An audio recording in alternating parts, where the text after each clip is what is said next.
But let me do just now based on my influence in the Middle East.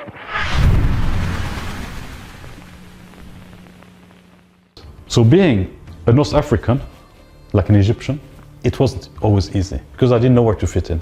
Because Egyptians are not people that you find easily across the world. There's not many communities around the world. And in Luxembourg, we're the only Egyptian family. So I had to deal with it on a daily basis. So I had to fit in somehow with all the different immigrant children. And the biggest communities in Luxembourg are Portuguese and Italian. So for me, if you look at me, I could be Mediterranean, but my background is North African. So Egypt has such a big history on every level you can imagine. I don't want to go back like 5,000 years ago.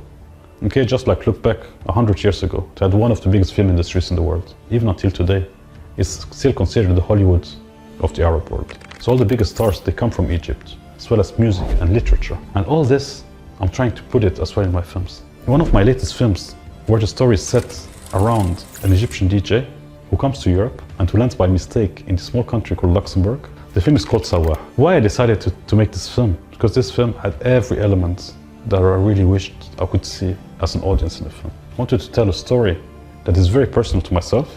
I wanted to tell a story where you see the absurdities and contradictions that you see in the Western world. I want to tell a story about how Luxembourg functions. And I want to tell a story, most importantly, about stereotypes and cliches and how we judge people from the first time we see them. And myself being a DJ, it's actually the story of Sawah, the story of a DJ from Egypt who has to go to Brussels, and on the way he gets stuck in Luxembourg. That's actually my story. So my parents, they never heard of this place called Luxembourg. They wanted to go to another country in Europe, but the train got stuck in this small country and they stayed there. And as I told you before, I was also a DJ. And by now, I'm pretty sure you know that I'm also Egyptian. So I was putting all those elements together in order to tell my story. So if you watch this film Sawah, even though it's a comedy, you can laugh, you can cry, you can hate it, you can feel whatever you want. There's like 90% of it is based on my own experiences as an immigrant living in Europe and dealing until today still with stereotypes and all those random checks. Always fearing that people judge you, but at the same time trying to be true to yourself. Just like Samir, the DJ in the film. So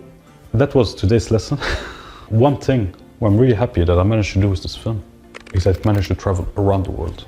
Like it went from the small country, Luxembourg. Second screening we had in the world was in China, in front of 3,000 people in Beijing. Then after that, it went to hundreds of festivals.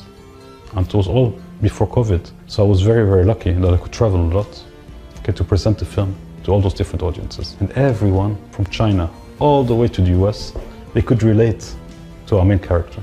Even none of them, like the film was hardly screened in Egypt, just for your information. And as I said, there's not many Egyptians outside of Egypt. It was really, really fascinating to see how a Chinese audience, they were laughing at my jokes that I wrote, okay, or how an audience anywhere in Europe, they could relate to one of the elements, or how an audience in Europe could relate to the bureaucratic madness that sometimes people have to go through, or how they could laugh about all the stereotypes that I was dealing with in my film. And to be honest with you, some people, they were always criticizing me. They were telling me, this type of film will never see the light. Because people, they always want to fit into a certain narrative. But this is something I decided from the first day on, I would never be part of it. I want to be true to myself. And I really hope that you as well, that you could also be true to yourself. Don't try to copy someone else. Try to be inspired by someone else. That's not a problem. But be yourself. Tell your own stories, because your stories are so unique and no one can ever take them from you.